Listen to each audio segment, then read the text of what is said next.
नमस्कार दोस्तों, स्वागत है आपका एक बार फिर आपके अपने चैनल हेलो टीचर में। बहुत दिन से वीडियो डालने की कोशिश कर रहा था, पर टाइम के अभाव के कारण वीडियो बना नहीं पा रहा था। फैमिली में थोड़ा तबीयत का प्रॉब्लम शुरू है, उसके वजह से टाइम की कमी हो रही है। एग्ज़ाम संडे को है और बहुत से लोगों के कमेंट आए हैं पेपर के लिए। तो जो भी इम्पोर्टेंट पेपर है, एग्ज़ाम कन्फर्म है आपकी 26 तारीख को संडे को एग्ज़ाम है। हॉल टिकट इशू हो चुकी है। तो आज की वीडियो में हम देखेंगे labour accounting and factory accounting का जो पेपर है 2014 का। और 2014 का जो पेपर है, इसका जो क्वेश्चन पेपर सीरीज का सेट है वो सी सीरीज है और बहुत ही इम्पोर्टेंट पेपर होने वाला है आपके एग्ज़ाम के लिए। बहुत सारे जो क्वेश्चन है इस एग्ज़ाम क्वेश्चन पेपर से आने की संभावना है। तो बहुत से लोगों के कमेंट है कि ओपीए के बारे में जो है वीडियो बना लिया जाए, लेकिन सच बात यह है कि अभी टाइम का अभाव है। इस कारण क्वेश्चन के जो आंसर है वो ढूंढने में टाइम लग रहा है और थोड़ा टाइम भी कम पड़ रहा है। उसके वजह से हो सकता है कि वीडियो थोड़ा लेट हो जाए। अगर सही कंडीशन सही रही तो फिर वीडियो मिल जाएगा, नहीं तो फिर फ़िलहाल आपको जो है लाफा के ऊपर ही वीडियो मिलेगा। ठीक है। तो जीके के पेपर पिछली वीडियो में कवर किए थे और इस वीडियो में जो है labour accounting and factory accounting का 2014 का पेपर रिविजनल पेपर है, उसको कवर करेंगे। तो चलो स्टार्ट करते हैं। क्वेश्चन नंबर 1 है इसका, विच of the following is a valid capital asset. Option number A में दिया है लैंड, बी में दिया है बिल्डिंग, सी में दिया है plant and machinery, option number D में दिया है ऑल ऑफ दीज।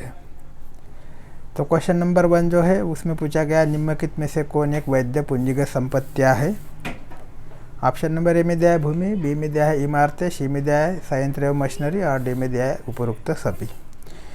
तो क्वेश्चन नंबर 1 जो है which of the following is a valid capital asset, इसका जो करेक्ट आंसर हो जाता है वो हो जाता है option number D all of these.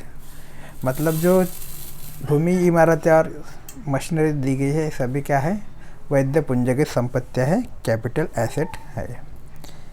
इसके बाद का जो क्वेश्चन है, क्वेश्चन नंबर 2 है, the accounts of capital asset in the factories are maintain in dash register by account office. Option number A block, option number B slab, option number C wedge, option number D chunk. तो question number 2 में पूछा गया है factory में पूंजीगत संपत्तियों का हिसाब लेखा कार्यालय द्वारा डैश रजिस्टर में रखा जाता है। उसमें जो ऑप्शन दिया गया है, पहले में दिया है ब्लॉक, बी में दिया है स्लैब, ऑप्शन नंबर सी में दिया है वेज और ऑप्शन नंबर डी में दिया है चंक। तो क्वेश्चन नंबर 2 का जो करेक्ट आंसर हो जाता है option number A block register. इसके बाद अगला क्वेश्चन है, क्वेश्चन नंबर 3 है। क्वेश्चन नंबर 3 है, each item of capital assets is allotted a dash register number by the factory. Option number A में दिया है unique, option number B is a similar, option number C is a group and option number D is a bulk. तो question number 3 जो है, factory के द्वारा पूंजीगत परिसंपत्ति की प्रत्येक वस्तु को एक डैश रजिस्टर संख्या दिया जाता है। ऑप्शन नंबर ए में दिया है विशिष्ट, ऑप्शन नंबर बी में दिया है स्लैब, सी में दिया है वेद और डी में दिया है चंक। तो क्वेश्चन नंबर 3 जो है, each item a capital asset is allotted a dash register number by the factory. Option number B में यूनिक, सिमिलर, ग्रुप और बल्क। तो विशिष्ट, समान और समूह और थोक, इसमें से जो इसका करेक्ट आंसर हो जाएगा ऑप्शन नंबर ए यूनिक, मतलब विशिष्ट। ठीक है। तो क्वेश्चन नंबर 3 का जो करेक्ट आंसर हो जाता है वो यूनिक हो जाता है। इसके बाद जो अगला क्वेश्चन है, क्वेश्चन नंबर 4 है, original purchase value first year depreciation charges will be show in dash register for building and other items. Option number A is a block, option number B is a slab, option number C is a wedge and option number D is a chunk. तो इमारतों एवं अन्य वस्तुओं के लिए वास्तविक क्रय मूल्य प्रथम वर्ष का अवमूल्यन व्यय डैश रजिस्टर में दिखाया जाएगा। ऑप्शन में दिया है इसका है, ए में दिया है ब्लॉक रजिस्टर, बी में दिया है स्लैब रजिस्टर, सी में दिया है वेज और डी में दिया है चंक। तो क्वेश्चन नंबर 4 का जो राइट आंसर हो जाता है ऑप्शन नंबर ए ब्लॉक। इसके बाद अगला क्वेश्चन है, क्वेश्चन नंबर 5 है RR fund stand for. RR fund stand for, तो आरआर फंड का जो अर्थ होता है, आरआर कोष का अर्थ क्या होता है पूछा गया है। ऑप्शन नंबर ए में दिया है reservation reserve fund, option number B में दिया है regeneration replacement fund, option number C में दिया है reserve renewal fund and option number D में दिया है रिन्यूअल रिजर्व फंड। तो क्वेश्चन नंबर 5 का जो राइट आंसर हो जाता है option number D renewal reserve fund. इसके बाद जो अगला क्वेश्चन है, क्वेश्चन नंबर 6 है RR fund correctly treated under. Option number A में दिया है consolidated fund of India, option number B में दिया है combined fund of India, option number C में दिया है split fund of India, option number D में दिया है नन ऑफ दीज। तो क्वेश्चन नंबर 6 जो है आरआर फंड जो है, आरआर कोष जो है को वर्तमान में डैश के अंतर्गत संशोधित किया जा रहा है। तो इसमें जो ऑप्शन नंबर दिया है, ऑप्शन नंबर ए में दिया है भारतीय संचित कोष, ऑप्शन नंबर बी में दिया है भारतीय संयुक्त कोष, ऑप्शन नंबर सी में दिया है भारतीय विभाजित कोष और ऑप्शन नंबर डी में दिया है इनमें से कोई नहीं। तो RR fund is correctly treated under, इसका जो करेक्ट आंसर हो जाता है option number B combined fund of India. ठीक है, मतलब भारतीय संयुक्त कोष के अंतर्गत जो है इसको आरआर फंड को संबोधित किया जाता है। ठीक है, कंबाइंड फंड ऑफ इंडिया। इसके बाद जो अगला क्वेश्चन है, क्वेश्चन नंबर 7 है which of the following will never have a depreciated value. Option number A में दिया है प्लांट, ऑप्शन नंबर बी में दिया है बिल्डिंग, ऑप्शन नंबर सी में दिया है लैंड और ऑप्शन नंबर डी में दिया है नन ऑफ दीज। तो इसमें से किसमें अवमूल्यन मूल्य कभी नहीं हो सकता है। ऑप्शन नंबर ए में दिया है संयंत्र, बी में दिया है इमारत, सी में दिया है भूमि और डी में दिया है इनमें से कोई नहीं। तो क्वेश्चन नंबर 7 का जो करेक्ट आंसर हो जाता है ऑप्शन नंबर सी लैंड, मतलब भूमि। भूमि में जो है कभी भी डिप्रेशन मूल्य नहीं होता है। इसके बाद जो अगला क्वेश्चन है, क्वेश्चन नंबर 8 है any building is normally considered to have an asset life of dash years. Option number A में दिया 30 ईयर्स, ऑप्शन नंबर बी में दिया 45 ईयर्स, ऑप्शन नंबर सी में दिया 60 ईयर्स, ऑप्शन नंबर डी में दिया 100 ईयर्स। तो बहुत ही ईजी क्वेश्चन है और इम्पोर्टेंट क्वेश्चन है, बार बार ये क्वेश्चन हर एग्जाम में आपको देखने को मिल जाएगा। किसी भी इमारत को डैश वर्षों का निर्धारित जीवन काल होने की आशा रखी जाती है। ए में दिया 30, बी में दिया 45, सी में दिया 60 एंड डी में दिया 100।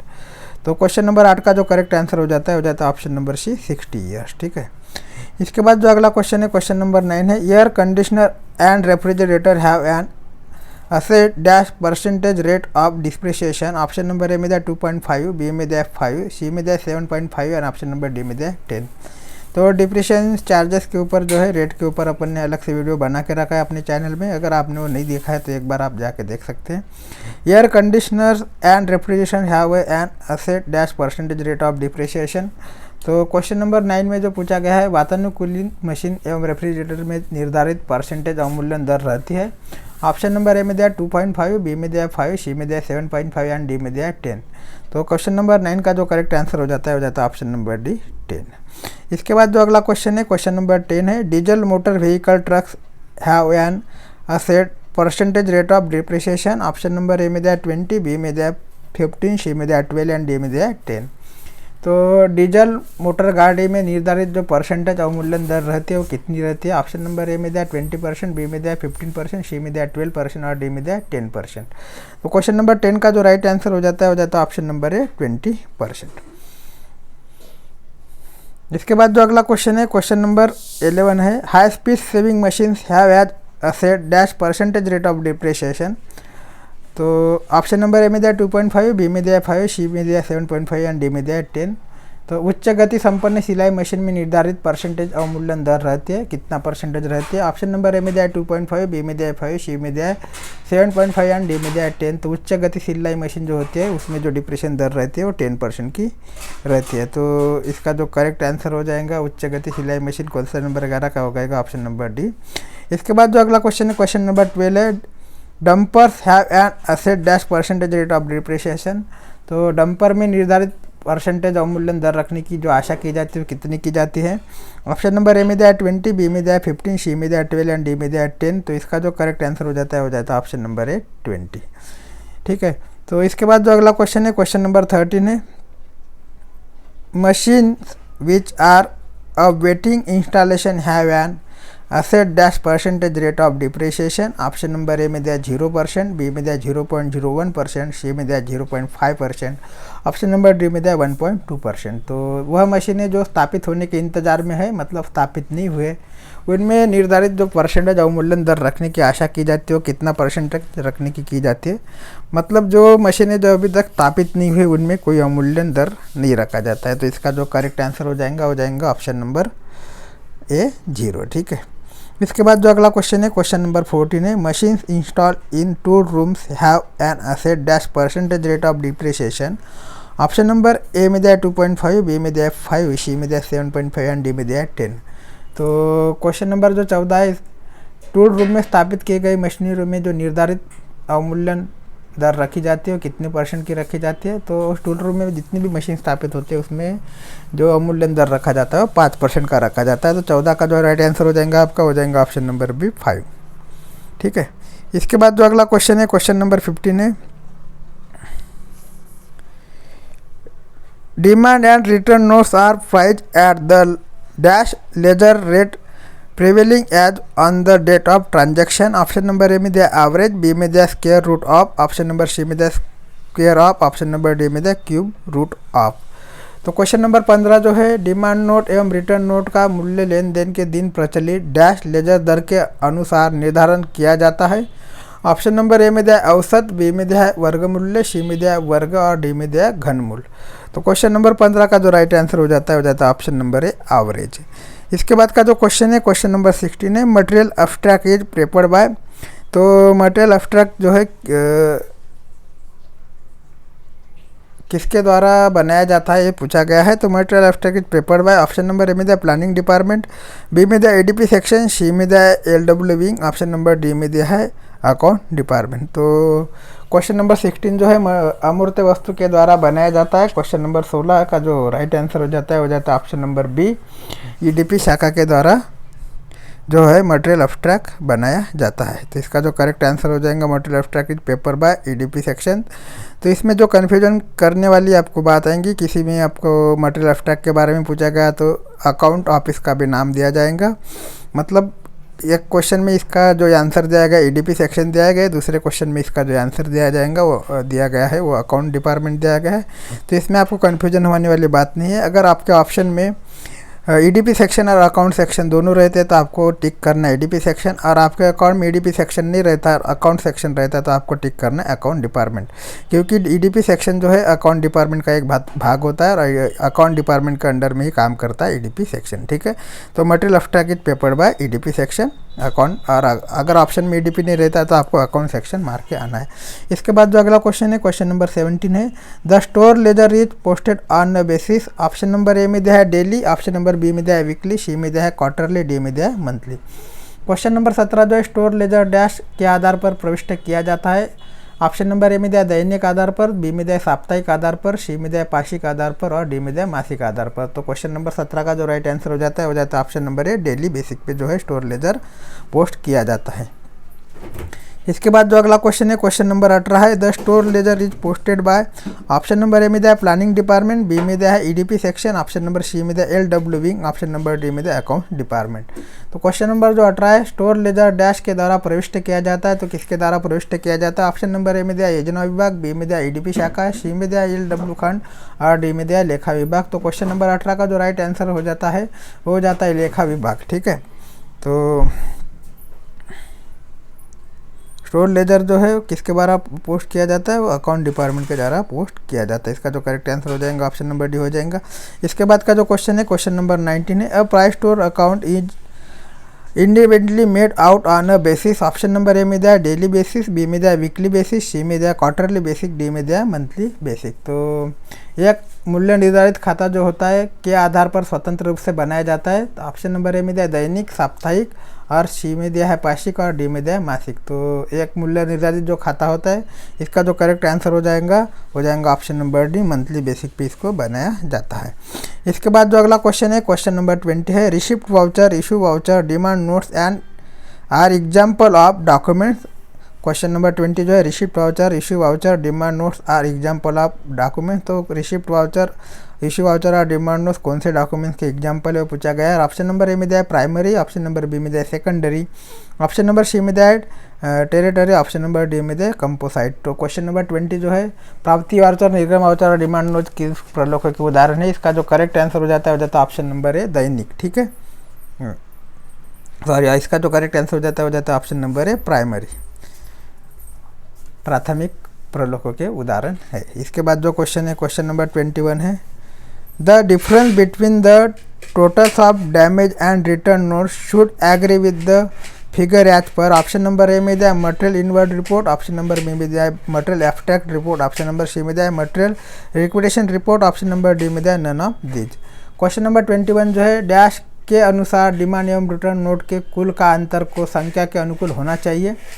ऑप्शन नंबर ए में दिया material inward report, option number B में दिया material abstract report, option number C में दिया material requisition report, option number D में दिया इनमें से कोई नहीं। तो क्वेश्चन नंबर 21 का जो राइट आंसर हो जाता है option number B material abstract report. ठीक है, इसके बाद जो अगला क्वेश्चन है क्वेश्चन नंबर 22 है the dash schedule contains the value of losses of store due to various cases. Option number A में दिया है इशू, बी में दिया है रिसिप्ट, सी में दिया है डिमांड, ऑप्शन नंबर डी में दिया है इनवार्ड।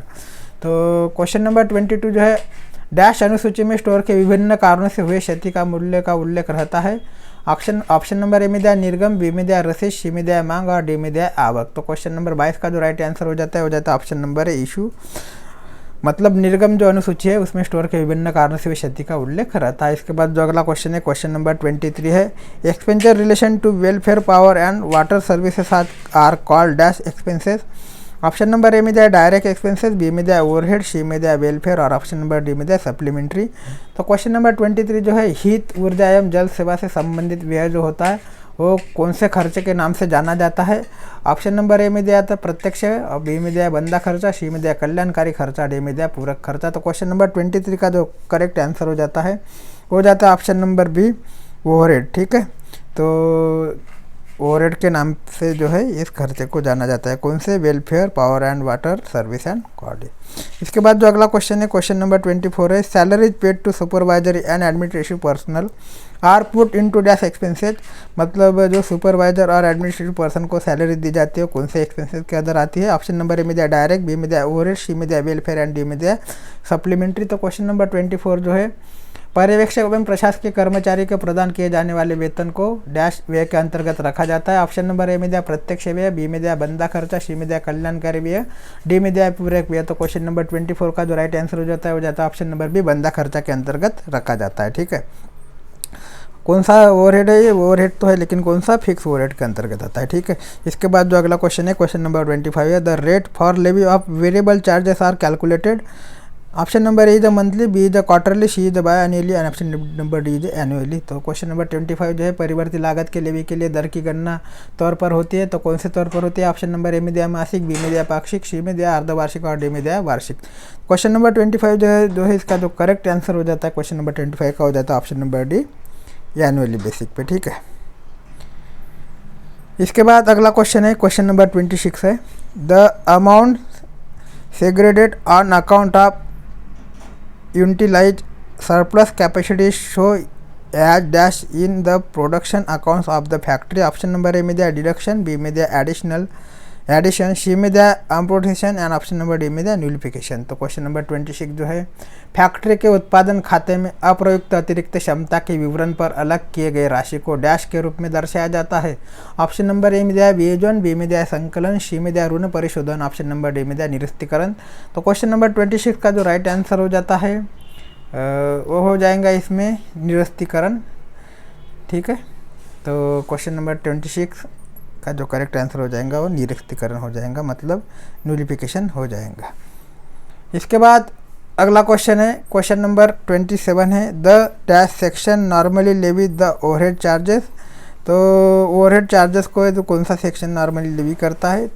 विभाग बंदा खर्चा को साधारणतः लेवी करता है, तो कौन सा विभाग करता है। ऑप्शन नंबर ए में दिया अकाउंट विभाग, ऑप्शन नंबर बी में दिया प्लानिंग विभाग, सी में दिया ईडीपी सेक्शन, डी में दिया none of these.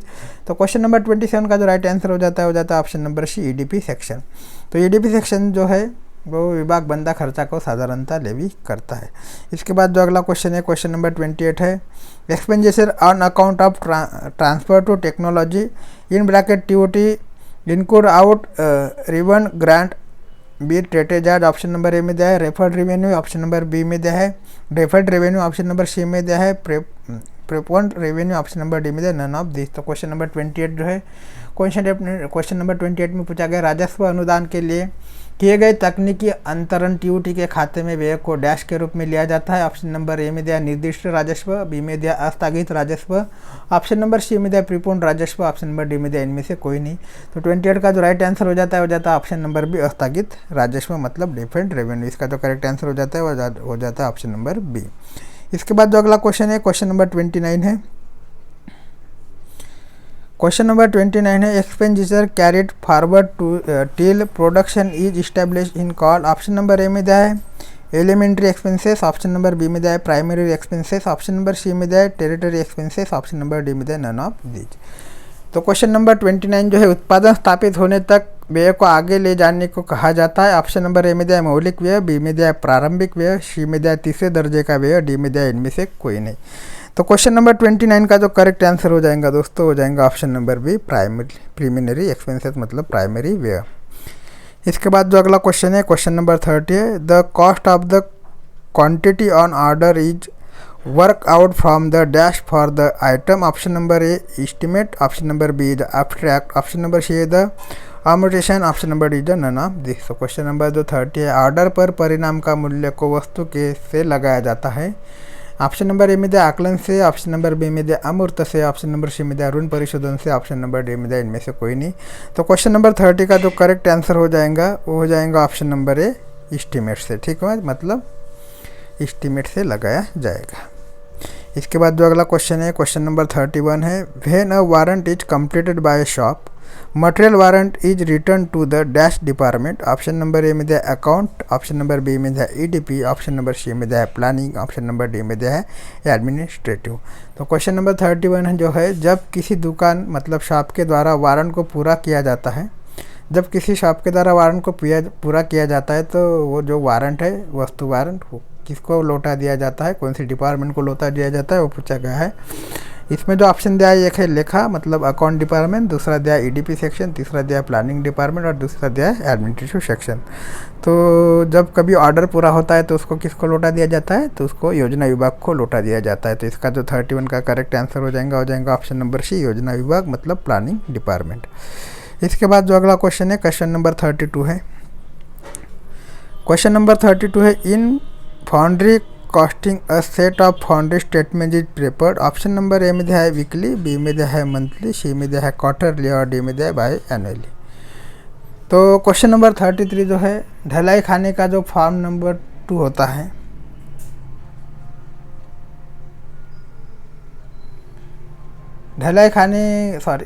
Question number 32 जो है, ढलाई खाने की लागत निर्धारण में ढलाई विवरण को डैश तौर पर तैयार किया जाता है। तो कौन से तौर पर तैयार किया जाता है वो बताना है। ऑप्शन नंबर ए में दिया साप्ताहिक तौर पे, ऑप्शन नंबर बी में दिया मासिक तौर पे, ऑप्शन नंबर सी में दिया पाक्षिक तौर पे और ऑप्शन नंबर डी में दिया अर्धवार्षिक तौर पे। तो क्वेश्चन नंबर 32 का जो राइट आंसर हो जाता है वो हो जाता है ऑप्शन नंबर बी। ठीक है, मतलब मंथली बेसिक पे जो है इसको तैयार किया जाता है। इसके बाद जो अगला क्वेश्चन है, क्वेश्चन नंबर 33 है, फाउंड्री फॉर्म 2 शोज।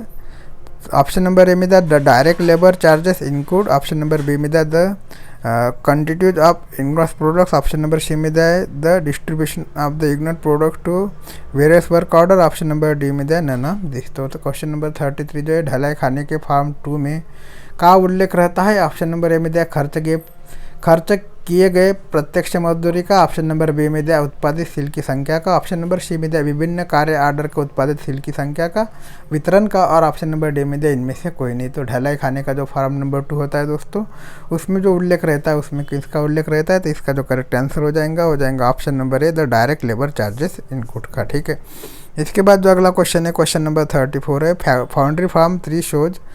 तो ऑप्शन नंबर ए में दिया the direct labour charges include, option number B में दिया द क्वांटिटीज ऑफ इग्नोस प्रोडक्ट्स, ऑप्शन नंबर सी में दिया द डिस्ट्रीब्यूशन ऑफ द इग्नोस products of the various work order, option number D में दिया नन ऑफ दिस।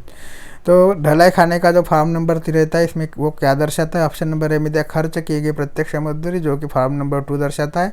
इसमें बाद जो form number option number B में दिया उत्पादित शुल्क की संख्या, ऑप्शन नंबर सी में दिया विभिन्न कार्य ऑर्डर के उत्पादित शुल्क की वितरण, और ऑप्शन नंबर डी में दिया इनमें से कोई नहीं। तो क्वेश्चन नंबर 34 का जो राइट आंसर हो जाता है ऑप्शन नंबर बी उत्पादित शुल्क की संख्या। इसके बाद जो अगला क्वेश्चन है क्वेश्चन नंबर 35 है, labour charges which are include for converting raw materials into dash is called direct labour charges. Option number A में दिया है work in progress, option number B में दिया है finish products, option number C में दिया है both A and B, option number D में दिया है नन ऑफ दीज।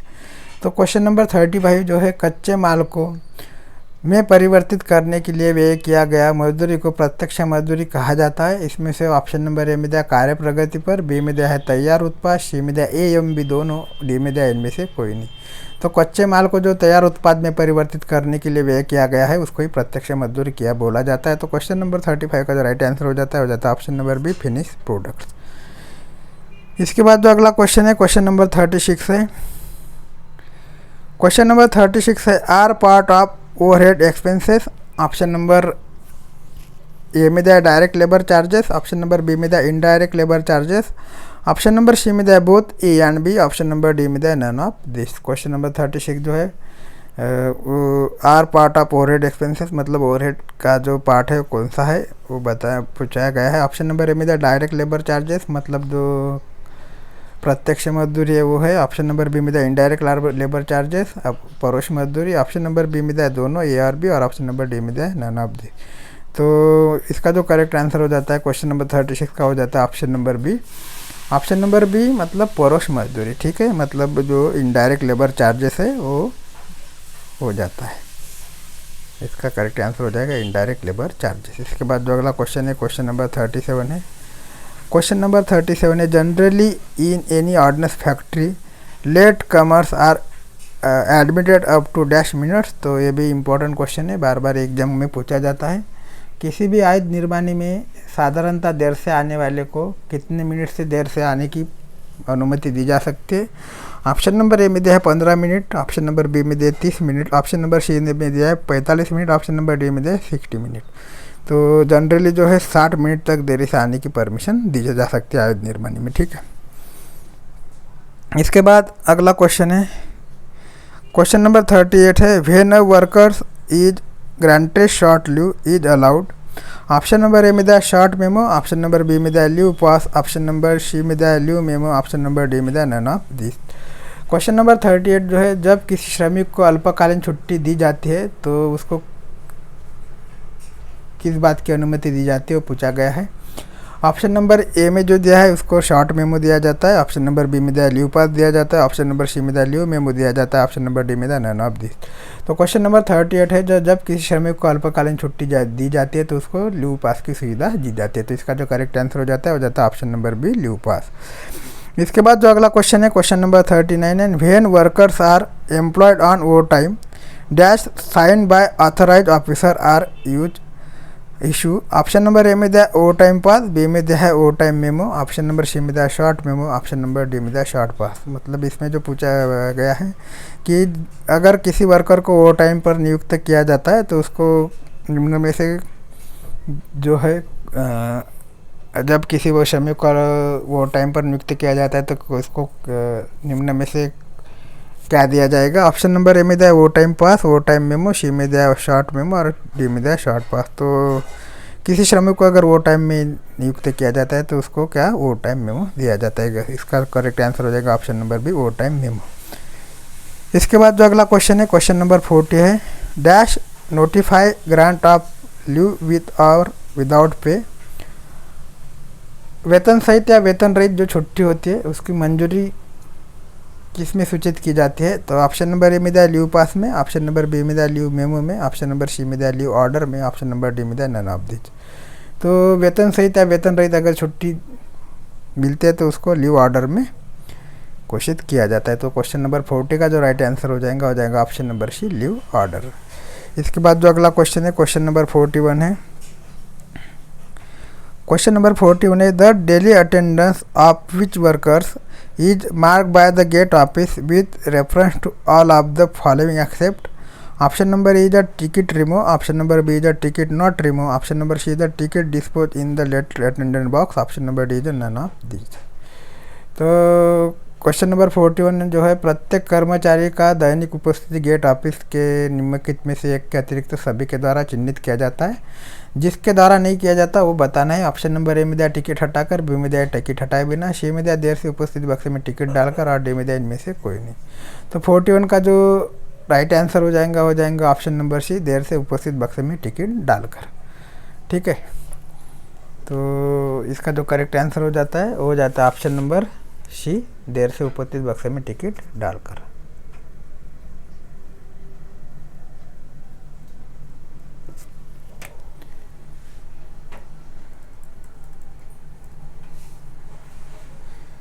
इसके बाद अगला ऑप्शन है इसका ticket deposited in the late attendance box. इसके बाद जो अगला क्वेश्चन है क्वेश्चन नंबर 42 है daily attendance mark by the gate office can be check by the account office with reference to. Option number A में दिया कैजुअलिटी रिपोर्ट, बी में दिया है प्रेजेंटी रिपोर्ट, सी में दिया both A and B, D में दिया none of these. Question number 42 है गेट ऑफिस द्वारा चिन्हित किया गया दैनिक उपस्थिति की लेखा कार्यालय द्वारा के संदर्भ के द्वारा जांच किया जा सकता है. ऑप्शन नंबर ए में दिया दुर्घटना रिपोर्ट, बी में दिया उपस्थिति रिपोर्ट, ऑप्शन नंबर सी में दिया ए एवं बी दोनों, ऑप्शन नंबर डी में दिया इनमें से कोई भी. तो क्वेश्चन नंबर 42 का जो राइट आंसर हो जाता है वो हो जाता है casualty report and presentee report, मतलब option number C both A and B. इसके बाद जो अगला क्वेश्चन है क्वेश्चन नंबर 43 है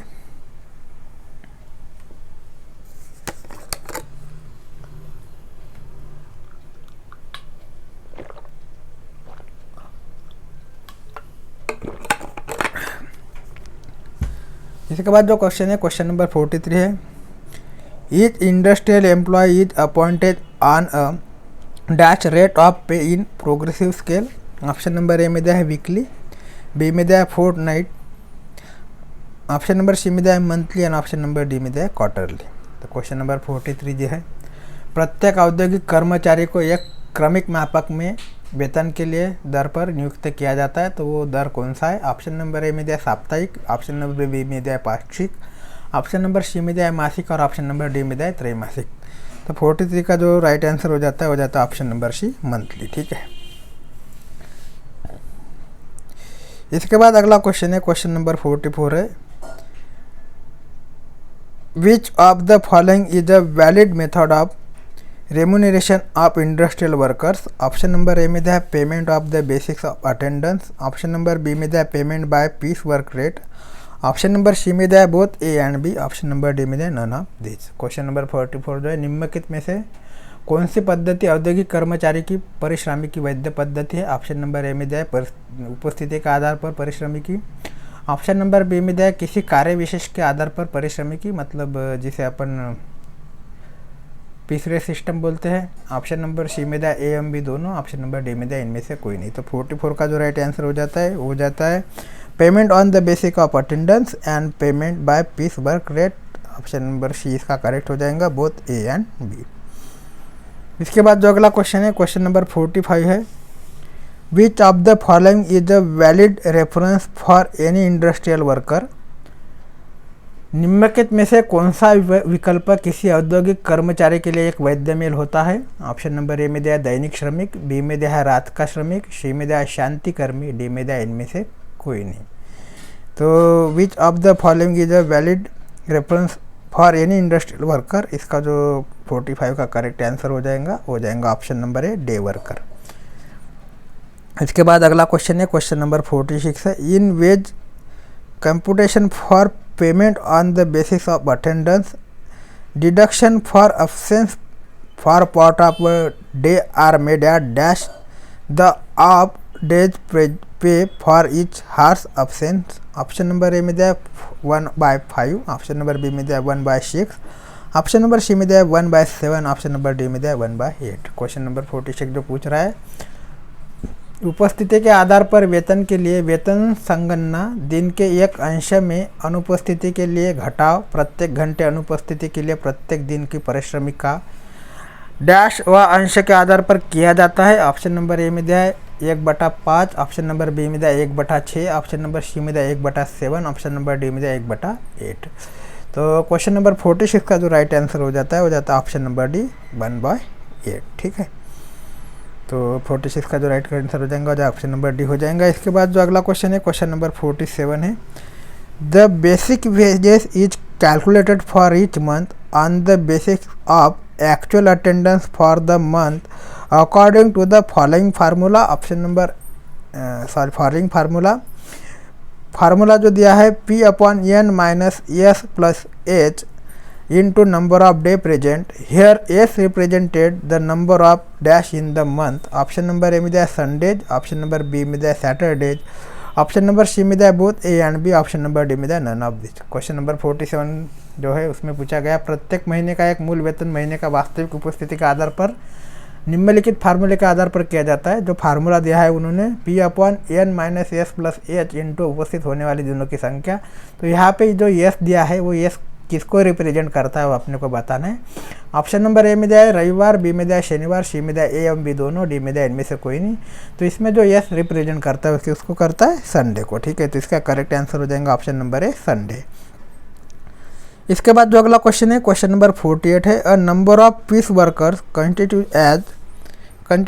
ऑप्शन नंबर ए में दिया है पीस वर्क गैंग, बी में दिया है piece work cluster, option number C में दिया है piece work assembly, option number D में दिया नन ऑफ दिस।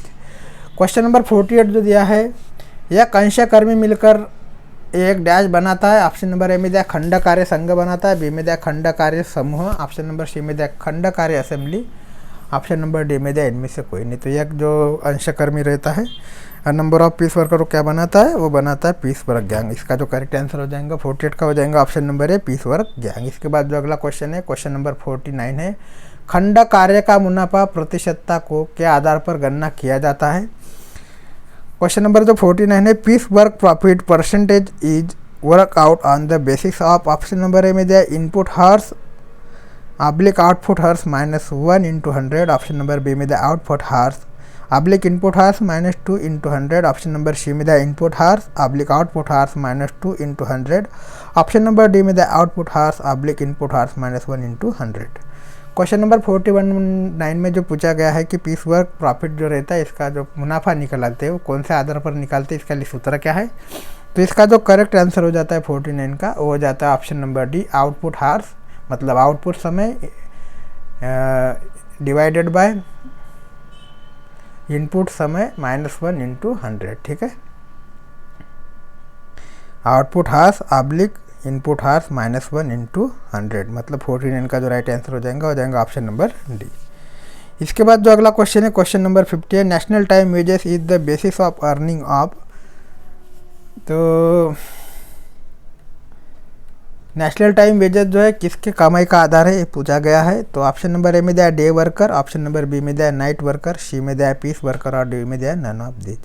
तो नेशनल टाइम वेजेस जो है वो किसके कमाई का आधार होता है, तो इसका जो करेक्ट आंसर हो जाता है option number C piece worker के कमाई का। ठीक है, तो अपने 50 क्वेश्चन यहाँ पे कंप्लीट हो जाते हैं। अभी अगले क्वेश्चन भी इस वीडियो में अपन कवर कर लेंगे जितना पॉसिबल हो सके। क्वेश्चन नंबर 51 है, an incentive bonus is paid to all of the following workers employ in the maintenance of plant and services within the factory. Option number A में दिया incentive skill maintenance worker, option number B में दिया incentive non skill maintenance worker, option number C में दिया both A and B, option number D में दिया none of this. जो question पूछा गया है क्वेश्चन नंबर 51 है, फैक्ट्री में संयंत्र एवं कार्य का रखरखाव के लिए नियुक्त निम्नलिखित सभी कर्मचारियों को एक प्रोत्साहन बोनस दिया जाता है। तो किनको दिया जाता है, ऑप्शन नंबर ए में दिया आवश्यक प्रशिक्षित संरक्षण कर्मचारी, ऑप्शन नंबर बी में दिया आवश्यक अप्रशिक्षित संरक्षण कर्मचारी, ऑप्शन नंबर सी में दिया ए एवं बी दोनों है, डी में दिया इनमें से कोई नहीं। तो 51 का जो करेक्ट आंसर हो जाएगा वो हो जाएगा ऑप्शन नंबर, इसका जो करेक्ट आंसर हो जाएगा ऑप्शन नंबर सी, मतलब इंसेंटिव स्किल मेंटेनेंस वर्कर और incentive non skill maintenance worker दोनों को दिया जाता है। ठीक है, तो इसका जो करेक्ट आंसर हो जाता है वो ऑप्शन नंबर सी हो जाता है।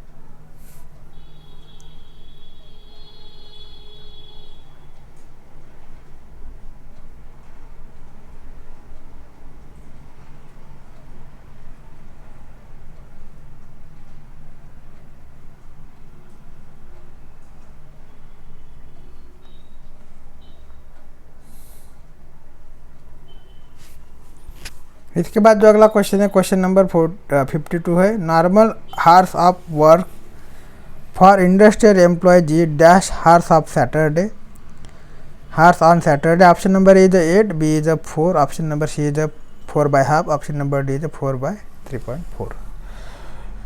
तो क्वेश्चन नंबर 52 का जो क्वेश्चन है, शनिवार को औद्योगिक कर्मचारियों को लिए सामान्य कार्यविधि घंटे होते हैं तो कितने घंटे होते हैं. इसका जो करेक्ट आंसर हो जाता है ऑप्शन नंबर 4/3/4. ठीक है. तो इसका जो करेक्ट आंसर हो जाएगा 5.5 घंटे. ठीक है. इसके बाद जो अगला क्वेश्चन है क्वेश्चन नंबर 53 है, for industrial employees payment for dash hours and Saturday for work not done is terms Saturday bonus. Option number A में दिया है, ऑप्शन नंबर ए में दिया है 3.1.4, ऑप्शन नंबर बी में दिया है 3.1/2, ऑप्शन नंबर सी में दिया है 4, ऑप्शन नंबर डी में दिया है none of these. Question number 53 जो है, औद्योगिक कर्मचारी के लिए शनिवार के डैश घंटों का न किया हुआ काम के लिए दिया जाने वाला पारिश्रमिक को शनिवार को बोनस कहते हैं. तो इसका जो करेक्ट आंसर हो जाता है ऑप्शन नंबर ए 3/1/4. ठीक है. इसके बाद जो अगला क्वेश्चन है क्वेश्चन नंबर 54 है, payment to industrial workers for the time for which they have not work is called dash time pay. Option number A में दिया है लीसर, ऑप्शन नंबर बी में दिया है स्टिल, सी में दिया है रिडंट, ऑप्शन नंबर डी में दिया है आइडल. तो क्वेश्चन नंबर 54 जो औद्योगिक कर्मचारी को उस अवधि के लिए पारिश्रमिक प्रदान करना जिस अवधि में कार्य नहीं किया गया हो, उस अवधि को कौन सा वेतन कहा जाता है. ऑप्शन नंबर ए में दिया अवकाश, बी में दिया स्थिर, सी में दिया अनावश्यक, ऑप्शन नंबर डी में दिया निष्क्रिय. तो क्वेश्चन नंबर 54 का जो राइट आंसर हो जाएगा ऑप्शन नंबर डी आइडल. ठीक है. इसके बाद जो अगला क्वेश्चन है क्वेश्चन नंबर 55 है, which of the following is a valid allowance for industrial employee. Option number A में दिया है magazine allowance, option number B में दिया city compensatory allowance, option number C में दिया entertainment allowance, option number D में दिया लॉन्ड्री अलाउंस. तो निम्नलिखित में से औद्योगिक कर्मचारियों के लिए एक वैध भत्ता कौन सा है. ऑप्शन नंबर ए में दिया है मैगजीन भत्ता, बी में दिया सिटी कंपनसरी भत्ता, ऑप्शन नंबर सी में दिया मनोरंजन भत्ता, डी में दिया धुलाई भत्ता. तो क्वेश्चन नंबर 55 का जो राइट आंसर हो जाता है option number B city compensatory allowance. ठीक है. इसके बाद जो अगला क्वेश्चन है क्वेश्चन नंबर 56 है. क्वेश्चन नंबर 56 है, all of the following are primary cost accounting documents use for the collection of labour expenditure except. Option number A में दिया piece work card, option number B में दिया है day work card, option number C में दिया location sheet, option number D में दिया labour punching media. तो क्वेश्चन नंबर 56 में जो पूछा गया, निम्नलिखित में से एक के अतिरिक्त सभी श्रम यह संग्रह के लिए प्रयोग किए जाने वाला लागत लेखा विधि प्रलेख है. ऑप्शन नंबर ए में दिया है पीस वर्क कार्ड, बी में दिया है दैनिक कार्य कार्ड, सी में दिया है निर्धारण पत्र, डी में दिया है लेबर पंचिंग मीडिया. तो क्वेश्चन नंबर 56 का जो करेक्ट आंसर हो जाता है option number A piece work card. ठीक है. इसके बाद अगला क्वेश्चन है क्वेश्चन नंबर 57 है, all of the following question number 56 जो है, all of the following are primary cost accounting documents use for the collection of labour expenditures except labour card, location sheet, labour punching media, piece work card. तो 56 में जो है चारों option सही दिए गए. तो इसका जो क्वेश्चन हो जाएगा कैंसिल हो जाएगा, क्योंकि इसमें चारों ऑप्शन जो सही दिए गए हैं इसमें जो हो जाएंगे चारों के चारों जो है प्राइमरी डॉक्यूमेंट्स के अंतर्गत आते हैं. इसके बाद जो अगला क्वेश्चन है क्वेश्चन नंबर 56 का जो है, निम्नलिखित में से एक के अतिरिक्त सभी श्रम व्यय संग्रह के लिए प्रयोग किए जाने वाले लागत लेखा विधि प्रलेख है. इसमें से पीस वर्क कार्ड, दैनिक कार्य कार्ड, निर्धारण पत्र और लेबर पंचिंग मीडिया ये सभी सही ऑप्शन है. तो ये क्वेश्चन कैंसिल हो जाएगा. ठीक है. इसके बाद जो अगला क्वेश्चन है क्वेश्चन नंबर 57 है, normally day work card are generated for each. Option number A में दिया है वीक, बी में दिया है फोरनाइट, सी में दिया है मंथ और डी में दिया है क्वार्टर. तो साधारणतः दैनिक कार्य कार्ड प्रत्येक डैश के लिए तैयार किया जाता है. ऑप्शन नंबर ए में दिया सप्ताह, बी में दिया पक्ष, सी में दिया महीने और डी में दिया 3 महीने के लिए. तो 57 का जो राइट आंसर हो जाता है ऑप्शन नंबर ए वीक. तो डे वर्क कार्ड जो है नॉर्मली 1 वीक के लिए जनरेट किया जाता है. इसके बाद अगला क्वेश्चन है क्वेश्चन नंबर 58 है, work for industrial workers who are continuously regard on the same job dash is issue. Option number A में दिया day work card, option number B मध्ये allocation sheet, option number C मध्ये आहे both A and B, option number D मध्ये none of this. तो question number 58 जो है, औद्योगिक कर्मचारी जो लगातार एक ही कार्य में लगे हुए उनके लिए दिया जाता है, कौन सा कार्य दिया जाता है, तो इसके लिए निर्धारण पत्र दिया जाता है जिसको अलोकेशन शीट कहते हैं। तो इसका जो 58 का राइट आंसर हो जाएगा option number B allocation sheet. ठीक है, इसके बाद अगला क्वेश्चन है, क्वेश्चन नंबर 59 है।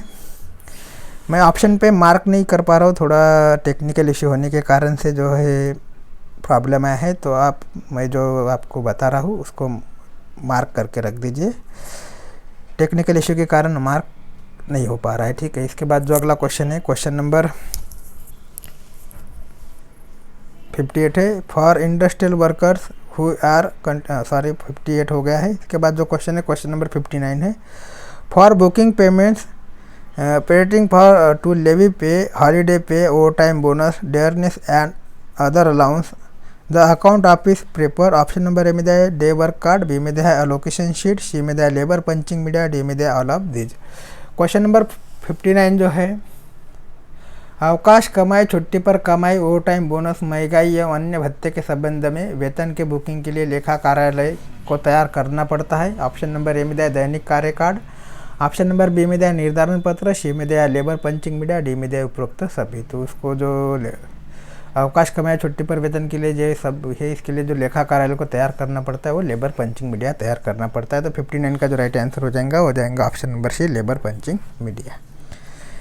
इसके बाद जो अगला क्वेश्चन है, क्वेश्चन नंबर 60 है, मतलब 60 नंबर का क्वेश्चन है। Labour abstract is preferred wise, option number A मध्ये आहे सेक्टर, बी मध्ये आहे सेक्शन, सी मध्ये आहे पीस, डी मध्ये आहे फॉर्मेट। क्वेश्चन नंबर 60 जो है, कि रीत के अमूर्त श्रम तैयार किया जाता है सेक्टर के हिसाब से, सेक्शन के हिसाब से, खंड के हिसाब से या टुकड़ा के हिसाब से। इसका जो क्वेश्चन नंबर 60 है, इसका जो करेक्ट आंसर हो जाएगा ऑप्शन नंबर बी सेक्शन के हिसाब से। इसके बाद अगला क्वेश्चन है, क्वेश्चन नंबर 61 है। The labour abstract together with the top sheet is send to dash office, option number A मध्ये प्लानिंग, बी मध्ये आहे अकाउंट, सी मध्ये आहे एडमिनिस्ट्रेटिव, ऑप्शन नंबर डी मध्ये ऑल ऑफ दीज। तो क्वेश्चन नंबर 61 जो है, अमूर्त श्रम को टॉप शीट के साथ कौन सा ऑफिस में भेजा जाता है। ऑप्शन नंबर ए में दिया योजना विभाग में, बी में, ऑप्शन नंबर बी में दिया लेखा विभाग में, ऑप्शन नंबर सी में दिया प्रशासकीय विभाग में, ऑप्शन नंबर डी में दिया उपरोक्त सभी। तो क्वेश्चन नंबर 61 का जो राइट आंसर हो जाता है ऑप्शन नंबर बी अकाउंट्स विभाग। इसके बाद अगला क्वेश्चन है, क्वेश्चन नंबर 62 है। Material which forms part of the finish product is defined as dash material, option number A में दिया डायरेक्ट, बी में दिया है इनडायरेक्ट, सी में दिया है टेरिटरी, ऑप्शन नंबर डी में दिया नन ऑफ दीज। तो साधारणतः क्वेश्चन नंबर 63 है। Material draw for general shop use maintenance and repair services,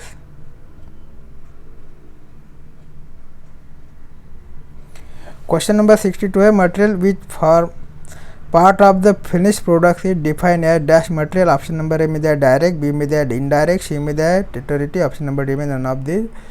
तैयार वस्तु को अंश बनाने वाले द्रव्य को डैश द्रव्य के रूप में परिभाषित किया जाता है, ए में दिया प्रत्यक्ष, बी में दिया अप्रत्यक्ष, सी में दिया तीसरा, डी में दिया इनमें से कोई नहीं। तो तैयार वस्तु का जो अंश बनाते हैं उनको प्रत्यक्ष द्रव्य के रूप में परिभाषित किया जाता है। इसके बाद जो अगला क्वेश्चन है, क्वेश्चन नंबर 63 है। Material draw for general shop use maintenance and repair service ETC are treated are material. तो साधारणतः जो है व्यवहार, रख रखाव एवं मरम्मत के कार्य के लिए जो वस्तुएं यूज की जाती है उनको किस रूप में वर्गीकृत किया जाता है। ऑप्शन नंबर ए में दिया है डायरेक्ट, बी में दिया इनडायरेक्ट, सी में दिया टेरिटरी, डी में दिया नन ऑफ दिस। तो इसको जो है इनडायरेक्ट मटेरियल के इसमें वर्गीकृत किया जाता है। तो क्वेश्चन नंबर 63 का जो राइट आंसर हो जाएगा ऑप्शन नंबर बी। इसके बाद अगला क्वेश्चन है, क्वेश्चन नंबर 64 है। Working stock of stores in ordnance factories is broadly categories into dash groups, option number A is 1, B is 2, C is 3 and D is 4। तो आयत निर्माण में स्टोर के कार्यकारी स्टॉक को आमतौर पर कितने विभागों में बांटा जाता है। तो इसका जो करेक्ट आंसर हो जाता है क्वेश्चन नंबर 64 का हो जाता है ऑप्शन नंबर बी 2। इसके बाद अगला क्वेश्चन है, क्वेश्चन नंबर 65 है। Stock piles of non perishable imported material shall be build up to dash month requirement. Question number 65 जो इसका जो आयातित नाश न होने वाली वस्तुओं का स्टॉक का डैश महीनों की भाग मांग पर बनाया जाता है? तो आयातित नाश न होने वाली वस्तुओं का स्टॉक। तो क्वेश्चन नंबर 65 का जो करेक्ट आंसर हो जाता है वो जाता है ऑप्शन नंबर डी 6 मंथ। ठीक है। इसके बाद अगला क्वेश्चन है क्वेश्चन नंबर 66 है, stock pile of non perishable indigenous material shall be built up to dash month requirement। Option number A is 2, B is 3, C is 4 and D is 6। तो question number 66 का जो right answer हो जाता है, नाश न होने वाली देशी वस्तुओं का स्टॉक का जो ढेर होता है कितने महीने के मांग पर बनाया जाता है, इसका जो करेक्ट आंसर हो जाता है ऑप्शन नंबर बी 3। ठीक है। क्वेश्चन नंबर 66 का जो राइट आंसर हो जाएगा ऑप्शन नंबर बी। इसके बाद अगला क्वेश्चन है क्वेश्चन नंबर 67 है, stock pile services stock pile reserve of store are finance from the dash expenditure. Option number is the capital, B is the investment, C is the both A and B, D is the none of this. तो question number 67 जो है store के stock ढेर reserve का वित्त व्यय से प्रबंधित किया जाता है, इसमें जो करेक्ट आंसर हो जाता है 67 का वो हो जाता है ऑप्शन नंबर ए कैपिटल। इसके बाद अगला क्वेश्चन है क्वेश्चन नंबर 68 है, each of the stock pile item is generally revise a year. Option number is once, B is twice, C is 3 and D is 4 times. Question number 68 जो है प्रत्येक stock pile वस्तु को साधारणतः साल में बार निरीक्षित किया जाता है। तो ऑप्शन नंबर ए में दिया 1 बार, बी में दिया 2 बार, सी में दिया 3 बार, डी में दिया 4 बार। तो 68 का जो करेक्ट आंसर हो जाता है ऑप्शन नंबर ए, प्रत्येक स्टॉक पाइल वस्तु को जो है 1 बार साल में निरीक्षण किया जाता है। तो 68 का जो राइट आंसर हो जाएगा ऑप्शन नंबर ए वंस। इसके बाद अगला क्वेश्चन है क्वेश्चन नंबर 69 है, stock pile items are accounted in separate ledger. Stock pile item are accounted in the separate ledger called. Option number is stock pile ledger, B is store ledger, C is capital store ledger, D is none of this. Question number 69 जो है stock pile वस्तुओं को एक अलग laser या खाते में लिखा जाना चाहिए, उसे कहा जाता है। ऑप्शन नंबर ए में दिया स्टॉक पाइल लेजर, बी में दिया स्टोर लेजर, सी में दिया पूंजी स्टोर लेजर, डी में दिया इनमें से कोई नहीं। तो 69 का जो राइट आंसर हो जाएगा option number C capital store ledger. इसके बाद अगला क्वेश्चन है क्वेश्चन नंबर 70 है, for stock pile items dash bin card are maintain at factory. Option number is similar, B is separate, C is ordinary, D is isolate. तो question number 70 में पूछा गया कि स्टॉक पाइल वस्तुओं के लिए जो फैक्ट्री में बिन कार्ड प्रेषित किए जाते हैं और कैसे किए जाते हैं, मतलब कैसे किए जाते हैं, एक समान किए जाते हैं क्या एक अलग अलग किए जाते हैं, वो पूछा गया है। इसमें जो ऑप्शन दिया है सिमिलर, बी में दिया है सेपरेट, सी में दिया ऑर्डिनरी और डी में दिया है आइसोलेट। तो इसको क्वेश्चन नंबर 70 का जो राइट आंसर हो जाता है ऑप्शन नंबर बी अलग अलग। ठीक है, मतलब सेपरेट। तो इसी के साथ यहाँ पे 70 क्वेश्चन अपने कंप्लीट हो जाते हैं। इसी के बाद के जो बचे कुछ क्वेश्चन है अगले वीडियो में देखेंगे। फिर भी अगर तक आपने हमारे चैनल हेलो टीचर को सब्सक्राइब नहीं किया है, प्लीज़ सब्सक्राइब कर लीजिए, बेल आइकन को क्लिक कर लीजिए और अपने दोस्तों के साथ शेयर कर लीजिए। थैंक यू और आपको आने वाली परीक्षा के लिए बहुत बहुत शुभकामनाएं।